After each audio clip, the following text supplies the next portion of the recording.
King Tutankhamun, the Hydroxy Horror Picture Show, Pumpkin the Corn Humper.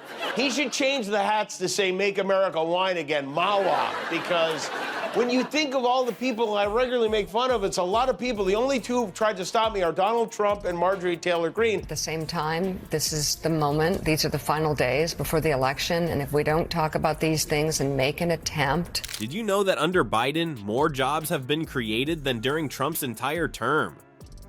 Or that wages are rising at the fastest pace in decades? No? Well, neither does Trump, apparently. In this video, we're serving up a feast of facts that'll make Trump's economic fairy tales look like old, stale covfefe.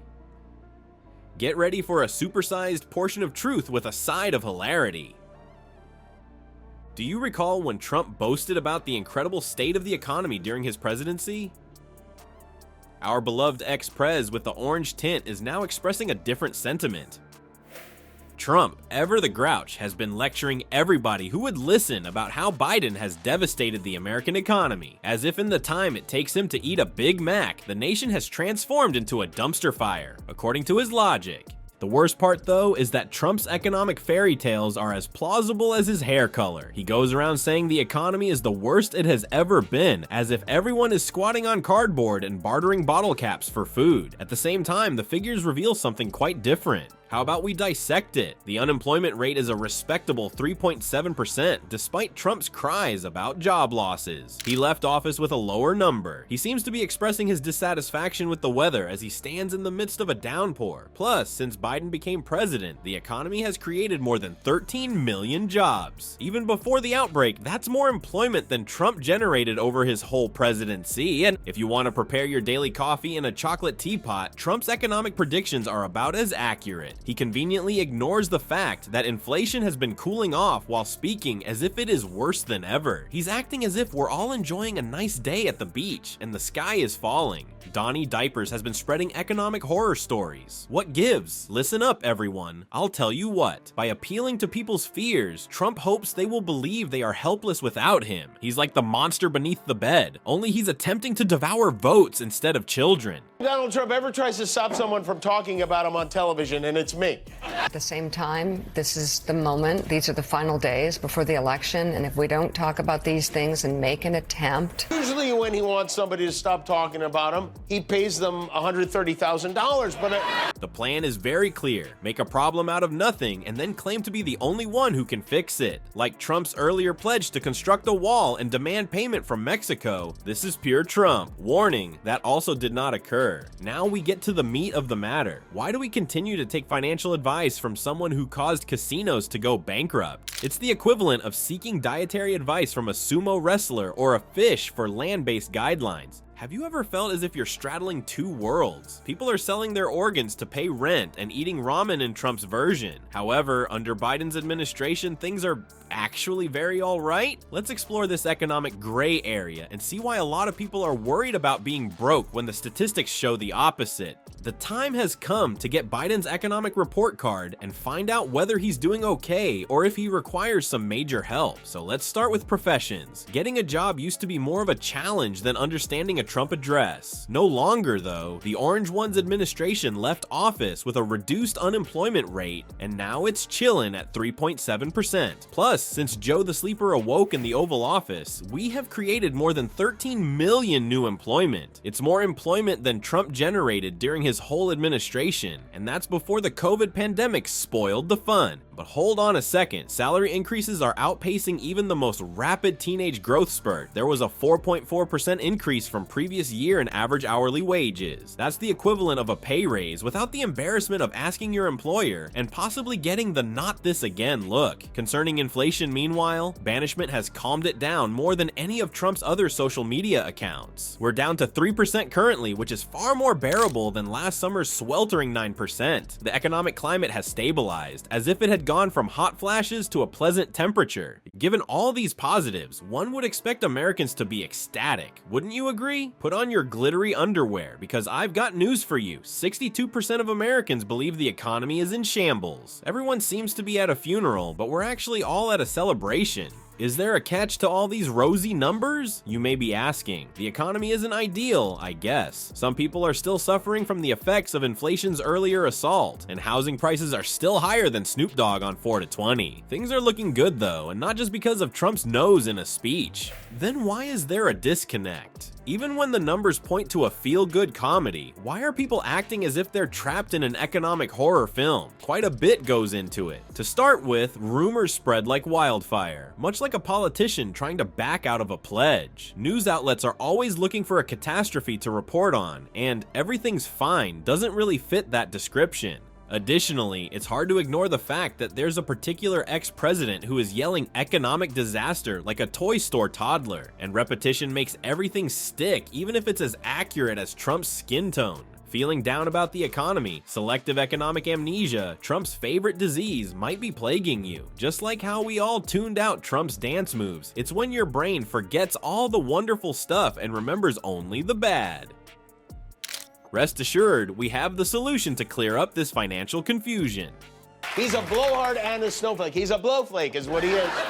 He should change the hats to say Make America Wine Again, Mawa, because when you think of all the people I regularly make fun of, it's a lot of people. The only two who've tried to stop me are Donald Trump and Marjorie Taylor Greene. I know him, and I know how he talks, and I heard what I heard in that statement.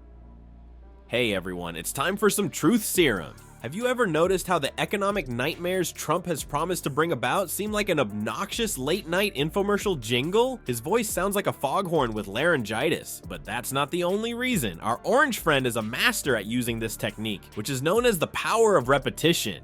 It's like Trump is the Pied Piper of economic worry. He keeps singing the same song until everyone follows suit. Even when individuals are standing under a clear blue sky with a fat wallet in their pocket, he has this mystical capacity to make them believe the sky is falling. People are devouring his alternative facts with the accompanying panic sauce like it's the last Big Mac on Earth. The worst part is that our economic mojo is being disrupted by more than simply Trump's babbling. The media is also playing a vital role in this elaborate show. Like that friend that never calls unless they have terrible news. That's how they are.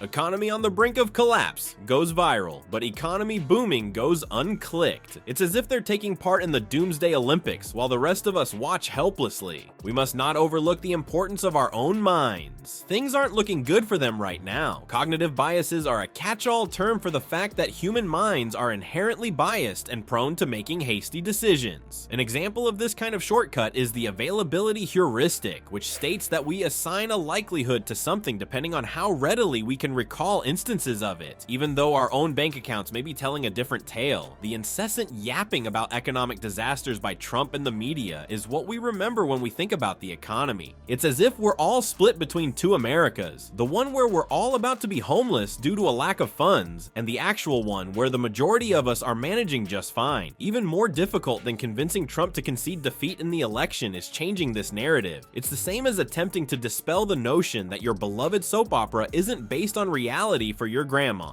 Can, therefore, sentimental views about the economy triumph over cold, hard facts? We're up against steep odds, everyone. It's like if you're attempting to reason with a little child who is absolutely certain that there's a monster lurking under the bed. But we should give it a shot, won't we?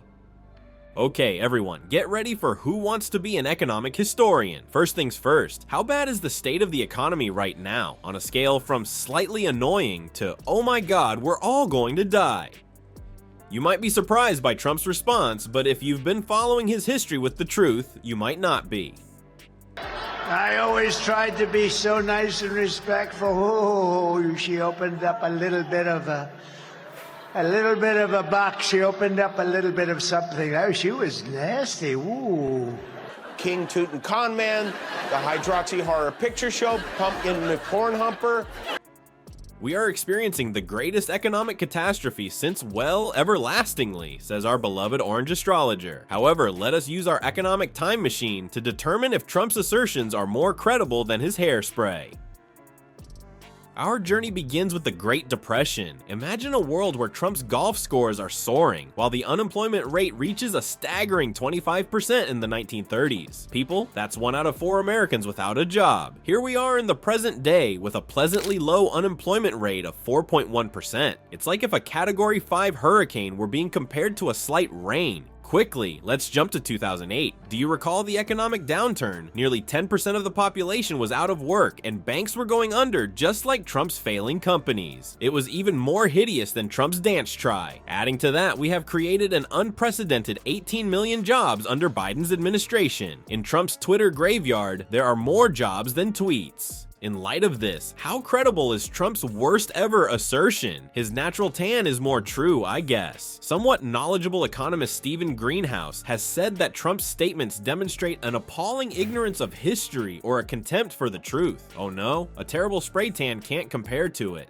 What about when the facts don't matter? It would ruin the plot, wouldn't it? The Great Recession of 1980-1981 is just one of several economic disasters that Trump has chosen to ignore. He seems to have selective amnesia when it pertains to matters that do not align with his story. Perhaps we could treat him to one of those picture-heavy History for Dummies books. When contrasted with previous economic disasters, the present state of affairs is more akin to a minor bout of the sniffles. Neither shoe leather nor peddling apples on street corners are in our future. Even if we were, we wouldn't be in a recession. Could Trump possibly be exaggerating? Oh my! Then why are Trump's claims about the economy less credible than those about his hair? Regardless of how questionable it is, at least the hair is visible. But what about his tales of economic doom?